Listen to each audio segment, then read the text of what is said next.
en lo que es otitis media aguda.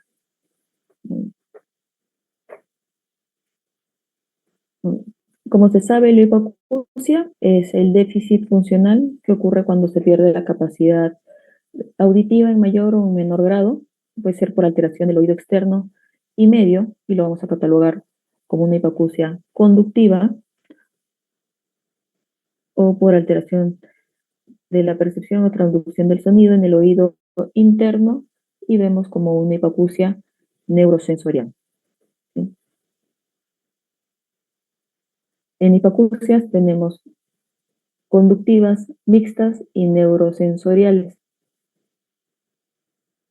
Entonces, entrando a la acumetría, que son pruebas para distinguir una sordera de transmisión conductiva con una de percepción, que es la neurosensorial, tenemos la primera, que es la prueba de Weber. Estas pruebas se hacen con diapasón. ¿Sí? Entonces, ¿qué va a hacer en la prueba de Weber? Vamos a comparar la audición de ambos oídos por la vía ósea. Se va a colocar el diapasón en la línea media de la cabeza, y si el sonido lateraliza hacia el oído sano, es una sordera de percepción. Y si el sonido lateraliza hacia el oído enfermo, es de transmisión, como se puede ver en las imágenes. También, aparte de la prueba de Weber, tenemos la prueba de Riné. Esta prueba de Riné va a comparar la audición por vía aérea y vía ósea en el mismo oído. Es igual, se hace con diapasón. Lo que se va a hacer es, colocamos el diapasón vibrando delante del oído y en contacto con la mastoides. Entonces se va a medir durante cuánto tiempo se percibe el paciente el sonido por vía aérea y vía ósea. Si es positivo o escucha mejor audición por vía aérea, el paciente no tiene hipoacusia o es una hipoacusia de percepción. Si está negativo y mejora la audición por vía ósea, es una hipoacusia de conducción. Entonces, la hipoacusia conductiva van a ser producidos por lesiones del sistema de transmisión del sonido, que puede ser, como se puede acá en el sombreado celeste, conducto auditivo externo, membrana timpánica y cadena osicular. Los pacientes de una hipoacusia conductiva nunca van a alcanzar pérdidas severas o profundas de la agudeza auditiva, llegarán hasta el 50 a 60 decibeles. No hay trastornos de la intangibilidad de la palabra, y el paciente mayormente va a hablar en voz baja porque crea una autofonía y tiene la idea de que él está hablando alto, pero no es así. También se puede asociar lo que son acúfenos tinnitus. Entonces, la hipoacusia conductiva, aquí está la diapositiva, puede que los 3 minúsculos huesos del oído no conduzcan el sonido apropiadamente, o el tímpano que me estoy vibrando con una respuesta al sonido. ¿Por qué? Porque si hablamos de una otitis media serosa, se va a acumular líquido, mucosidad en el oído medio, y eso no va a permitir un buen movimiento de la membrana timpánica, y como se dijo, eso lo ven pues la maniobra de Valsalva. En las hipoacusias conductivas tenemos lo que es la alteración en el oído externo y en el oído medio. En el oído externo tenemos las alteraciones del primer arco braquial, el tapón de cerumen, que va a ser lo más común, cuerpo extraño, el conducto auditivo externo y osteoma, y alteraciones en el oído medio, perforación de membrana timpánica, que puede ser por complicaciones de los cuadros infecciosos, presencia de líquido en oído medio, lo que se dijo, la otitis media serosa, traumatismo temporal y otoesclerosis. Entonces, entrando a la primera, que es alteraciones del primer arco braquial, puede ser por una agenesia o un esbozo de la oreja, una agenesia del conducto auditivo, ¿verdad? O un esbozo de martillo y yunque, que eso ya se ve por la tomografía.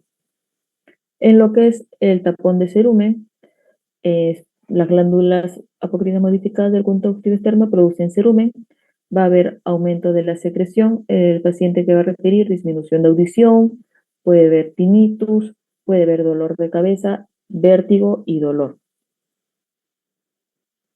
Los cuerpos extraños, que los los van a ver en algún momento, los algodones del hisopo, los niños que se ingresan las los aretes, los tapones de los aretes, o cuando uno va a la playa también va a ver las piedrecillas, o algunos insectos en algún momento. El osteoma también son neoformaciones óseas de naturaleza benigna, que es hacer por un hueso maduro, son lesiones aisladas y pediculadas, ¿no? Como se puede ver acá. Ahora, de lo que es el oído medio, están las perforaciones de la membrana timpánica, secundario a procesos infecciosos, traumas. Va a haber la otitis media serosa, que es la acumulación de líquido en el oído medio. Se va a ver la membrana timpánica acá. Como pueden ver, se ve líquido o secreción ceremática también.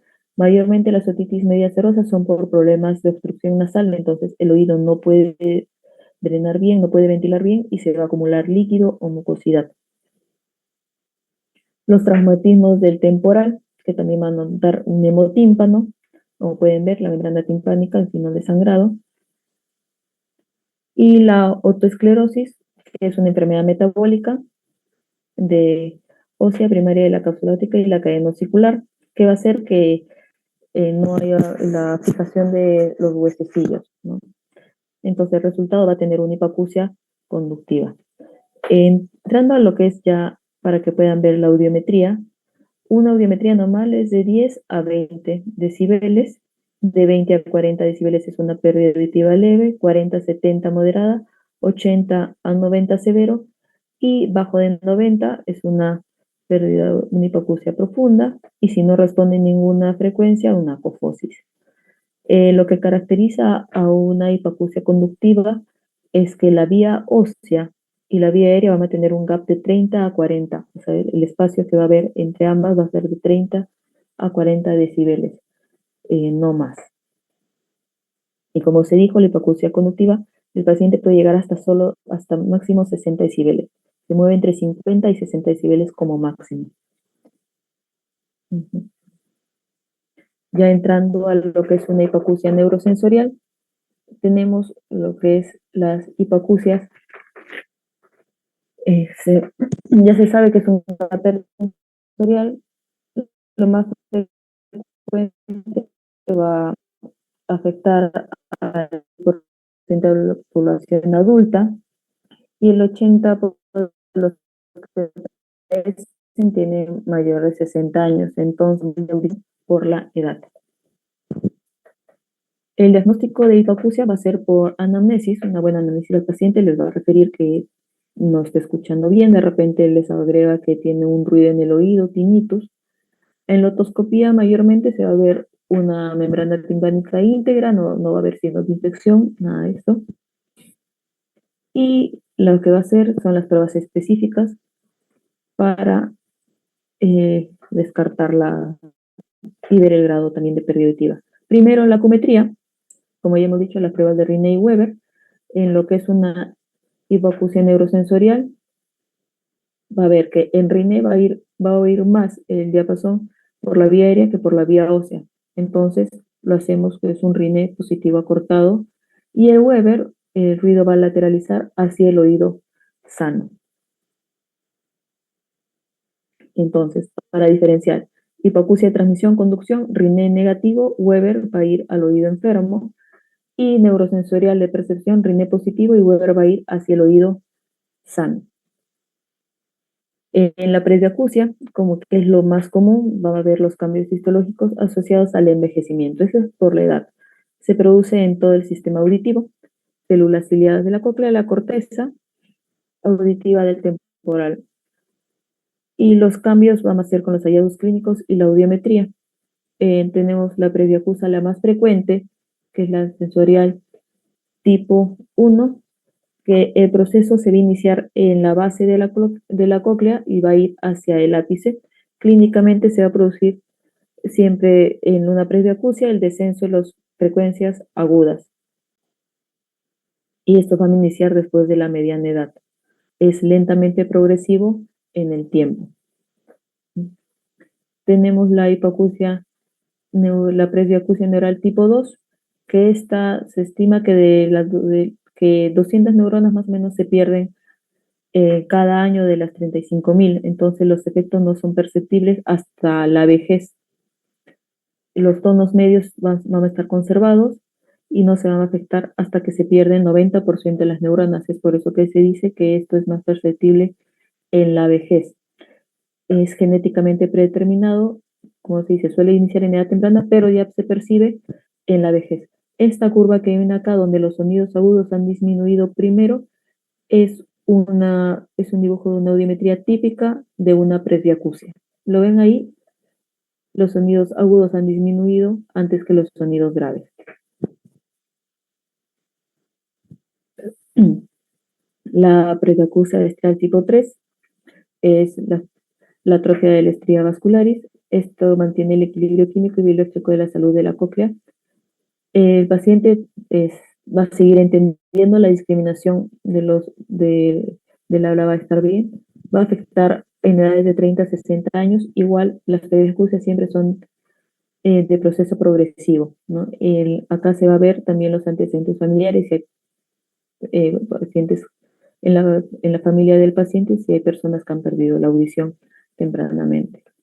En la mecánica de conducción es el resultado del engrosamiento y la rigidez secundaria de la membrana basilar. Y este es más grave cuando es en la base de la cóclea, por ser la membrana basilar más estrecha. Igual, la audiometría sigue siendo la misma, que nos va a indicar una presbiacusia. Ahora, para diferenciar las audiometrías, también tenemos los traumas acústicos, que van a ser hipoacusias neurosensoriales unilaterales, o cuando es un proceso agudo, y cuando es un proceso crónico, la vamos a ver que es bilateral. Y también se va a asociar tinnitus. La característica de la audiométrica de un trauma acústico es una muesca en V en la frecuencia 4000, como se puede ver. Siempre la frecuencia 4000 va a caer primero y se va a asociar tinnitus. Siempre el trauma acústico se asocia con tinnitus.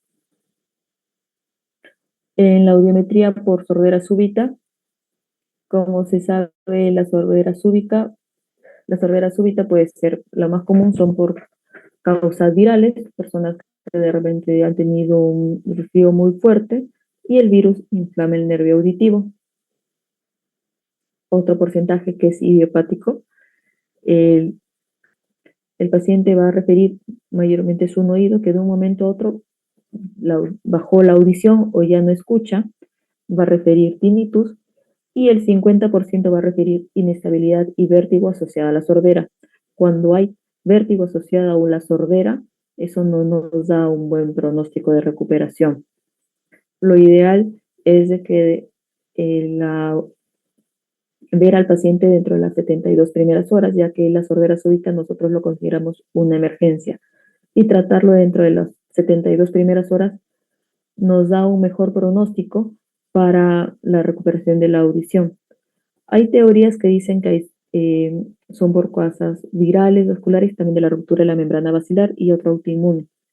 El tratamiento para lo que es trauma acústico e hipoacusia súbita son corticoides, ¿sí? También en la hipoacusia súbita podemos dar vasodilatadores, y si no hay una mejoría de la audición, porque al quinto día el primer día se le hace una audiometría y luego al quinto día de tratamiento, si no hay mejoría, lo que hacemos es colocar corticoide intratimpánico de dexametasona con una aguja muy delgada, e ingresamos dexametasona a oído medio. Entonces, para terminar,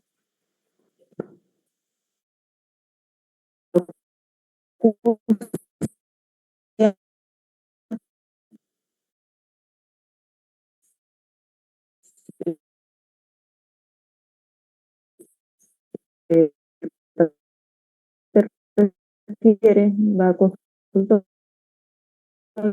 y refiere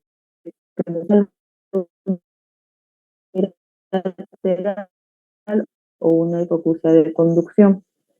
Cuando es la nariz también, porque puede haber este problema.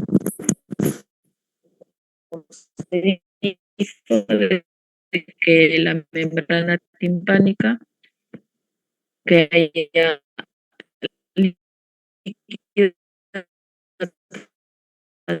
de la membrana timpánica,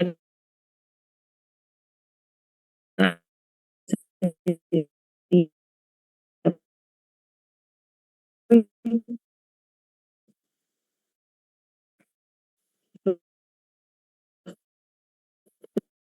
más alguna pregunta? Doctora, disculpa, se escuchó entrecortado.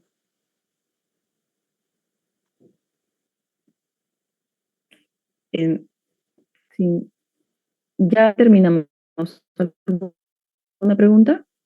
Doctora, en la parte del cuadro del esquema de hipoacusia se le escuchó entrecortado. ¿Podría repetirlo, por favor? A ver, vamos a ver. ¿En el de neurosensorial o...?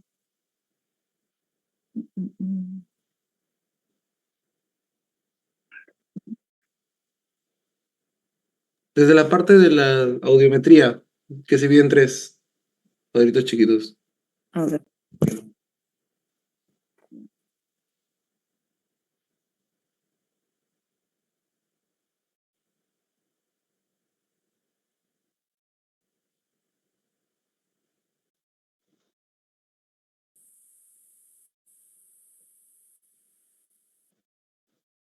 Ahí pueden ver la descarga.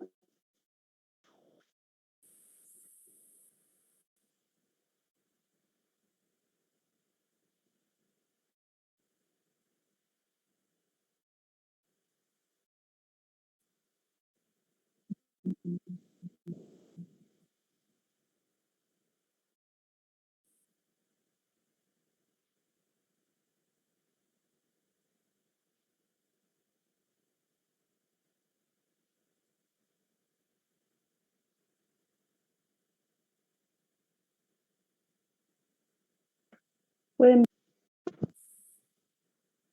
No, doctora, no se ve.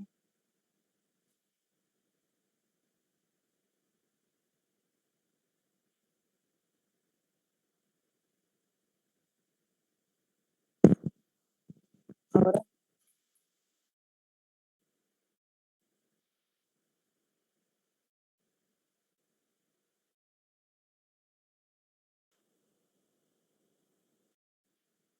Desde acá.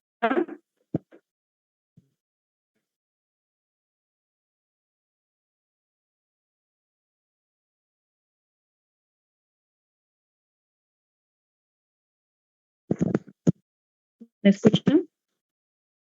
Sí, doctora, el último cuadro de la clase. El esquema, el de hipoacusia que se divide para tener el diagnóstico de...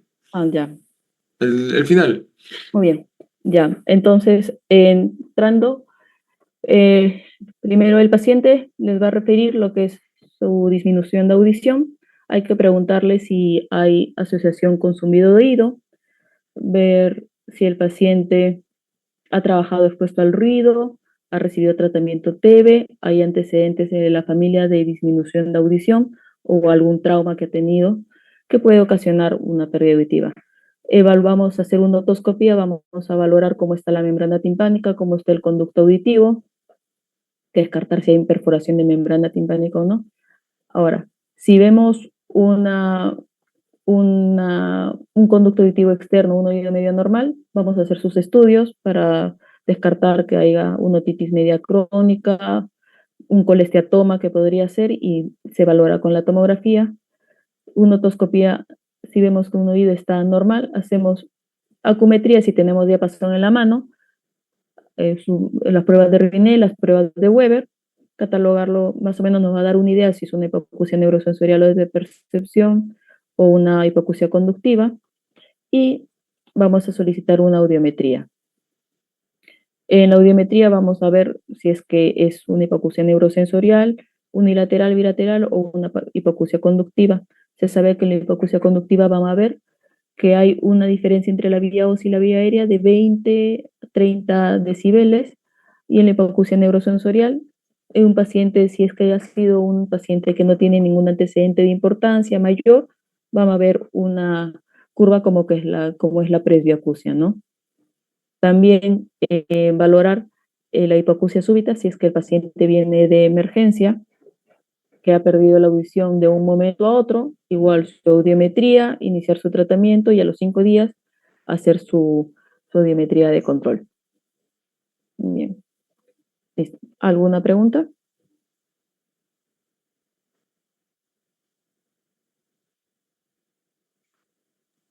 Sí, doctora, ¿podría repetir lo del Weber hacia oído sano y eso que mencionó? No lo entendí muy bien. Ya, a ver.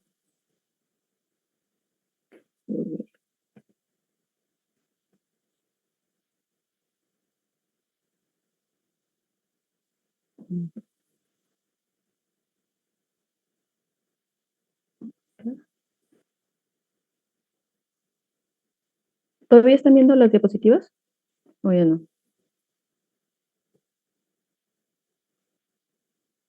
Todavía se ven, doctora. Ya, entonces, vamos a ver. Bien. Primero lo vamos a ver con lo que es en la hipoacusia conductiva. ¿Sí? Las pruebas de Riney y Weber se hacen con lo que es los diapasones. ¿Sí? Entonces, lo que es la prueba de Weber va a comparar la audición de ambos oídos, lo que es por la vía ósea. Vamos a colocar el diapasón en la línea media de la cabeza y si el sonido va hacia el lado sano, es una sordera de percepción, por decir neurosensorial. Si va el sonido hacia el lado enfermo, es de transmisión hipoacusia conductiva. Y el rine, igual con diapasón, lo vamos a dar un pequeño golpe al diapasón y lo vamos a colocar, vamos a comparar la vía aérea y la vía ósea en un mismo oído. Entonces vamos a colocar elevación vibrando delante del oído y luego en contacto con mastoides, como pueden ver acá. ¿Sí? Y en lo que es la neurosensorial es igual. Entonces el rine, cuando cuando oye más por la vía aérea que por la vía ósea, es un rine positivo. Y cuando lateraliza, y Weber va a lateralizar hacia el oído sano. Entonces, tenemos para diferenciar la hipoacusia conductiva, va a dar un rine negativo, y el Weber, el que se coloca el diapasón en medio de la cabeza, va a ir hacia el oído enfermo, el ruido. Y cuando es neurosensorial, va a ser rine positivo, que va a ver que significa que hay mejor audición en la vía aérea, y va a seguir el Weber, el ruido va a ir hacia el oído sano. ¿Sí? Más que todo es este cuadro es el que va a ayudar más. ¿Alguna otra pregunta?